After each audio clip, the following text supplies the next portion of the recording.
Hello বন্ধুরা, দেখো আজকে আমি খাসির মাংস রান্না করতে যাচ্ছি। এই যে দেখো, দুটো জায়গায় রাখা আছে। এবার কিছুটা আমি প্রেসারে সিদ্ধ করে নিয়েছি।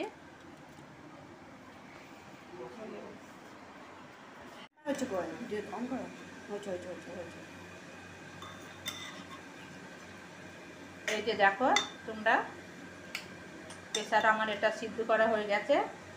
এবার লাস্টে দেখো আমি কীভাবে রান্নাটা করি। এবার তোমরা দেখতে থাকো, আমার রান্নাটা ভালো লাগলে অবশ্যই জানাবে। এই যে সিদ্ধ করা, এবার বেশি দিইনি, কারণ আলু 1 পিস খেতে ভালো লাগে, তার জন্য এরা মাত্র 6 পিস দিয়েছি। এই আলুটা মাংসের সাথে দিয়ে দেবো। দেখো পেঁয়াজটা এইটুকু পরিমাণে রেখে দিয়েছি। এই যে আদা বাটা, রসুন বাটা, এই যে চর্বিটা আলাদা করে রেখে দিয়েছি, কষার সময় তখন দিয়ে দেব। এইগুলো রাখা আছে আমার। গোটা জিরে তেলের মধ্যে দিয়ে দিলাম, দুটো তেজপাতা, শুকনো লঙ্কা,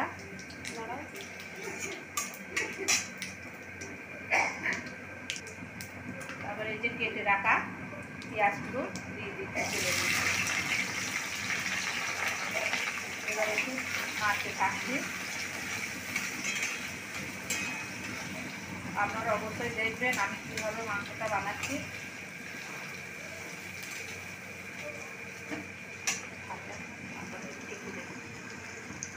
দেখো বন্ধুরা, আমার পেঁয়াজটা দেখো ভাজা হয়ে গেছে। এবার আমি আদাটা, রসুনটা দিয়ে দিলাম, দিয়ে একটু নাড়তে থাকলাম।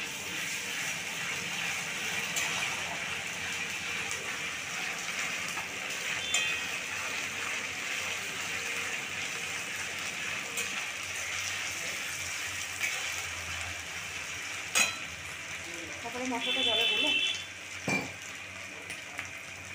তারপরে এই যে দেখো হলুদ, লঙ্কা, জিরে 3 রকমই দেওয়া আছে এখানে। এই যে আমি জল দিয়ে গুলে নিচ্ছি।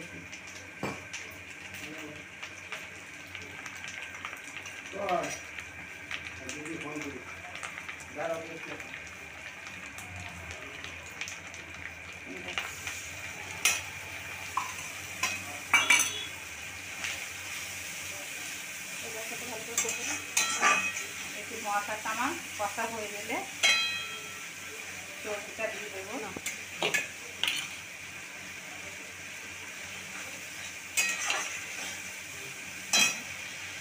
মাংস দেবো, কষা হয়ে যাবে। দাও মাংস একটু দেওয়া যাবে।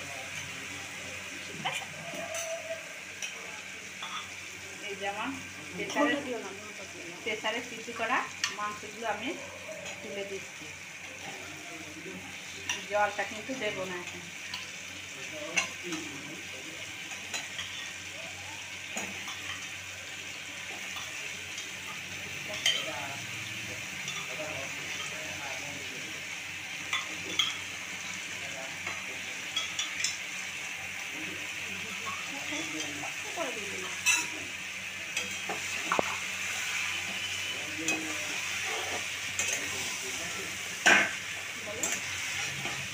মাংস কষাচ্ছি, সিদ্ধ করা মাংসটা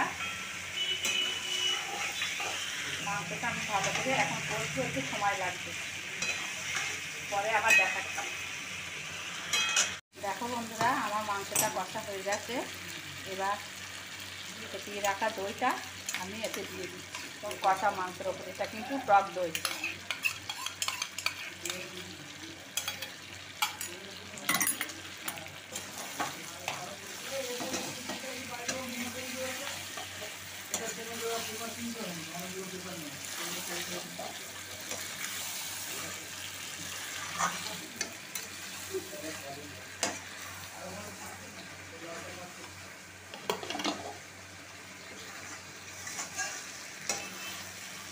আমার মাংসটা কষা হয়ে এসেছে।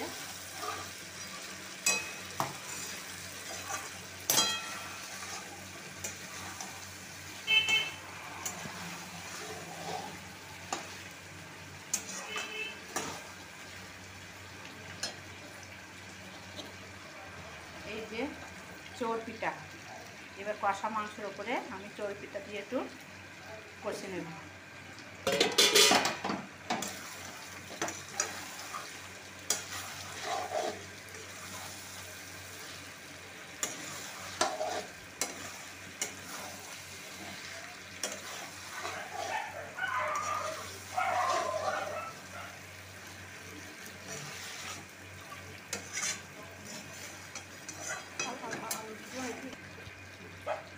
এই যে ভেজে রাখা আলুটা, এটাও দিয়ে দিচ্ছি এবার।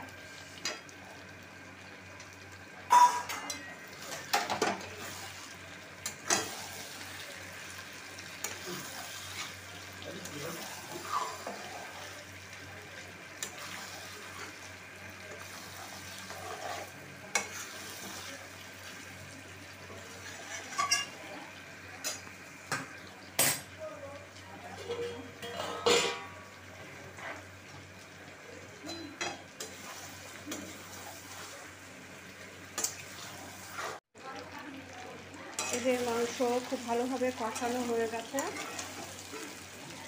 সুন্দর করে। এবার আমি প্রেসার কুকারে মাংস সিদ্ধ করার যে জলটা, এই যে এই জলটাই দিয়ে দেবো।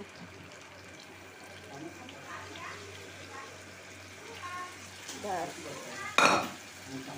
আর জল দেওয়া হবে না।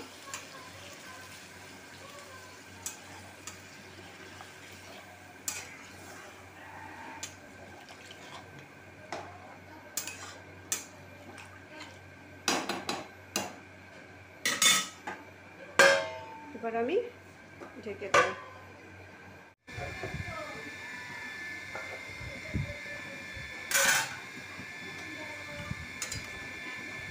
এই যে ফাইনাল লুক দেখুন, ফাইনাল লুক।